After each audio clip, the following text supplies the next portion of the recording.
Thank you, Mr. Chairman. Before I start the comments on the bill, I ask unanimous consent to enter a letter of support for the Protecting Taxpayers' Wallet Act into the record. The following organizations have signed onto the letter: Americans for Prosperity, Americans for Tax Reform, Club for Growth, Institute for the American Worker, National Taxpayers Union, and Open Competition Center. Without objection, ordered. Thank you, Mr. Chairman. And thanks to you and your staff for working with us to include this bill in today's markup.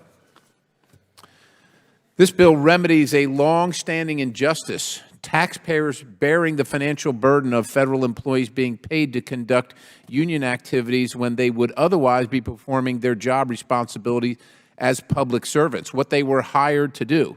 Put another way, when we pay VA employees to care for our veterans or Social Security caseworkers to process claims, we expect them to be doing that work. We expect a nurse at the VA to be doing a job of a nurse and dealing with the VA patients there, not spending 100% of their time working on behalf of their bargaining unit. And we're not saying that bargaining unit activities shouldn't occur, but we're saying that that time should be compensated because you're not doing the work that you were actually hired for.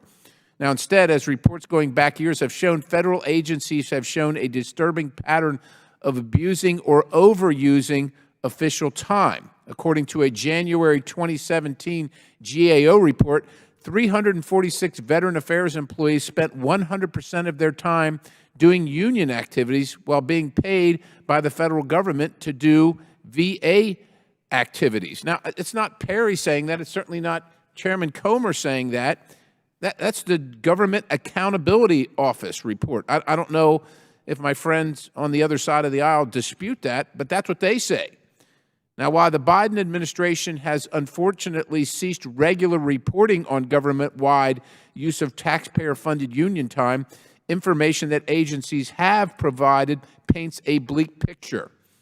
So we don't have anything that the Biden administration has stopped the reporting, but in FY 2023, the Social Security Administration paid 14 employees over $1.4 million not to process claims or do work for our nation's seniors, but for union activity. This at a time when the vast majority of the buildings that we surveyed in town here, on another committee I sit on, the headquarters of those buildings have occupancy rates in the single digits.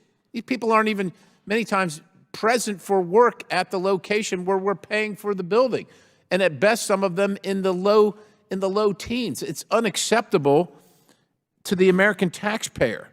Meanwhile, my friends say, well, it saves us money. Well, I don't know how much money it's saving us. Last count that I saw, we're about ready to go over the threshold of $36 trillion in debt. Every 100 days, another $1 trillion. Not saving much money here. The bill would not only require labor organizations to consistently and accurately record the use of union time and agency resources provided for union use, but it requires the head of each agency to charge for the value of said time and resources. The American taxpayers, look, who's their advocate? I get that the union's there to advocate for the employees, but in the negotiation, the person on the other side of the table has nothing to lose because the taxpayers are the ones that foot the bill. They're not at the table. Their voice isn't heard. Again, this bill does not disallow the use of official time. Official time can still be used for the express purpose that it is currently used for. It merely requires labor unions to compensate the taxpayers for the work that they're not getting.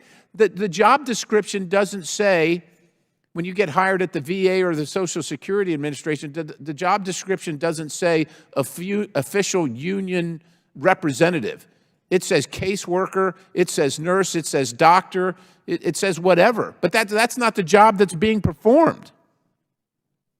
And after all, it's the taxpayers who are losing out on the services and resources that they're paying for other purposes. And to my good friend, I'll just close with this. Just because that's the way it's always been done for the last 50 years doesn't mean we shouldn't take a look, and it doesn't mean that it couldn't be done better. And I think it can be done better, which is the purpose of this legislation. I urge adoption. I yield the balance. So thanks the chairman.